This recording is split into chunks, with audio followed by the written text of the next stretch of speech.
Cerita aktivitas guru penggerak.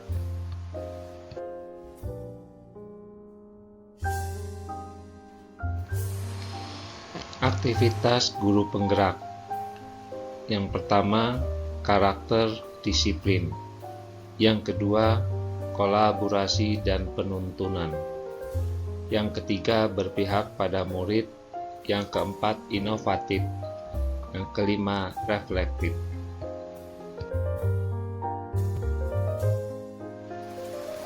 Diawali proses pemahaman. Setelah mengikuti kegiatan calon guru penggerak angkatan 6, timbul kepercayaan pada diri untuk selalu melakukan suatu perubahan. Yang saya pahami adalah bahwa suatu perubahan tidak serta-merta terjadi tanpa melalui beberapa proses. Proses tersebut terjadi pada diri kita, peserta didik, termasuk pada lingkungan di mana kita berada. Proses yang dimaksud dimulai dari memberikan pengaruh, mendapatkan kepedulian, dan masuk dalam lingkungan untuk mendapatkan perhatian.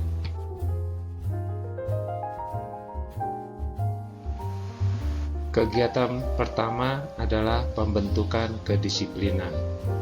Kegiatan awal yang dilakukan setiap pagi adalah pembentukan kedisiplinan peserta didik.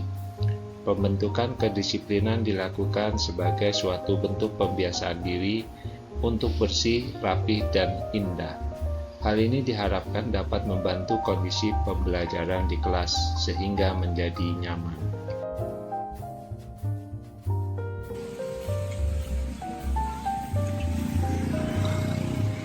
Ayo, bajunya dimasukin. Ayo, berhenti dulu. Apa kesalahannya? Bajunya keluar. Ayo, masukin dulu. Sampai rapi, baru. Udah tahu. Kurang. Yuk. Ayo, masukin. Nah, terus.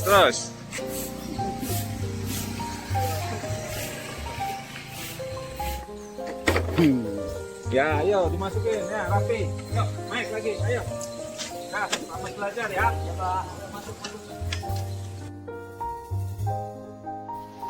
Kegiatan kedua adalah kolaborasi dan penuntunan. Kegiatan selanjutnya adalah proses pembelajaran di dalam kelas.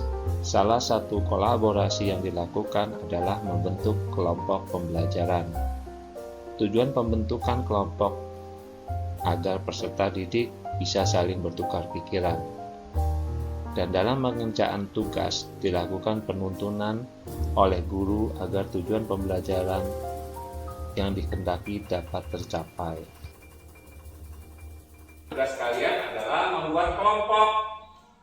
Kemudian kelompok tersebut membuat aturan.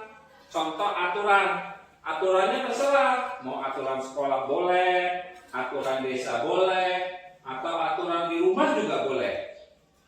Paham ya? Silakan buat kelompoknya masing-masing. Putar aja. Ya. Silakan. Ayo cepat. Ya, cepat itu boleh. Ayo, satu orang jadi notulen, satu orang yang lainnya bantu berpikir. Ya, judulnya adalah aturan. Terserah mau buat aturan apa. Peraturan apa tadi ini? Apa? Misalnya apa? Mengikuti upacara bendera. Itu perintah apa larangan? Perintah. Terus yang berikutnya? Oke, itu kayaknya masih perintah ya. Kegiatan ketiga adalah berpihak pada murid. Pembelajaran PPKN di kelas menuntut pemahaman terhadap materi. Salah satu keberpihakan kepada peserta didik adalah mereka diminta untuk dapat memberikan masukan tentang pembaharuan pola belajar yang dikehendaki agar belajar PPKN tidak lagi membosankan.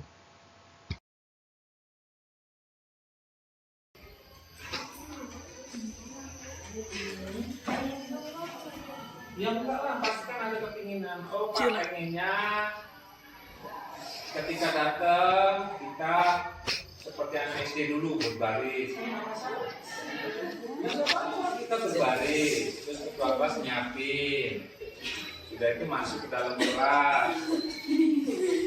Dan ingat, berdoa itu sebenarnya ada kekeliruan sih. Berdoa itu nunggu Pak gurunya.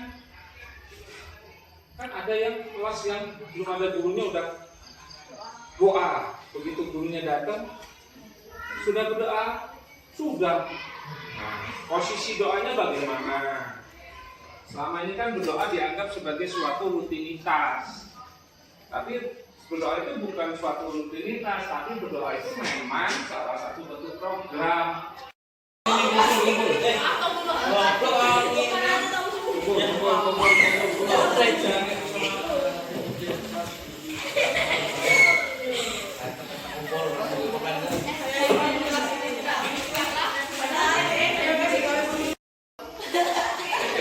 Assalamualaikum warahmatullahi wabarakatuh.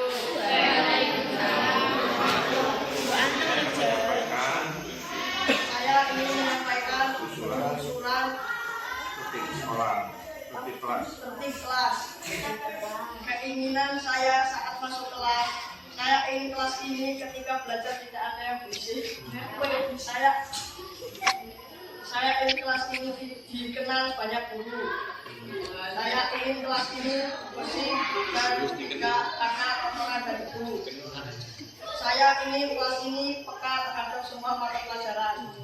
Sudah, cukup. Beri aplaus untuk temennya. Yang keempat adalah inovatif. Perubahan yang akan terus dilakukan adalah penggunaan IT untuk menunjang pembelajaran di dalam kelas. Pembuatan video sebagai salah satu bentuk apresiasi pemahaman pembelajaran. Assalamualaikum warahmatullahi wabarakatuh. Waalaikumsalam warahmatullahi wabarakatuh. Di sini kami kelompok siswa belajar tentang norma agama, norma kesopanan, norma kesusilaan, dan norma hukum. Apa itu norma agama? Norma agama adalah aturan yang diatur oleh pemerintah. Apabila dilanggar akan menimbulkan pidana. Teman-teman tahu tidak dosa apa yang di akhirat? Dan kedua, norma kesopanan adalah norma yang bersumber dari perilaku pergaulan dari masyarakat. Apabila dilanggar akan menimbulkan kemunculan. Teman tahu tidak dari norma kesopanan? Nah, ada lagi norma hukum. Norma hukum adalah yang suatu aturan yang dibuat oleh pemerintah. Apabila dilanggar akan menimbulkan hukuman. Nah, ada lagi nih. Teman-teman bisa nggak yang memberikan contoh?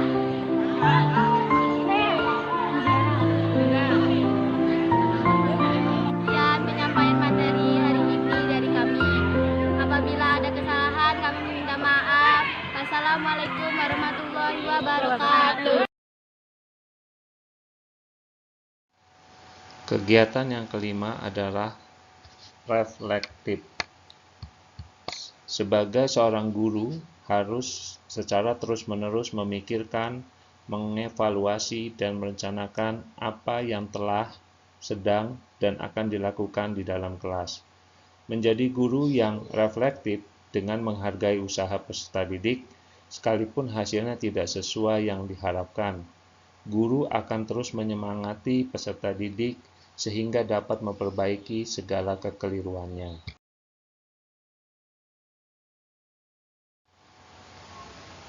Terima kasih.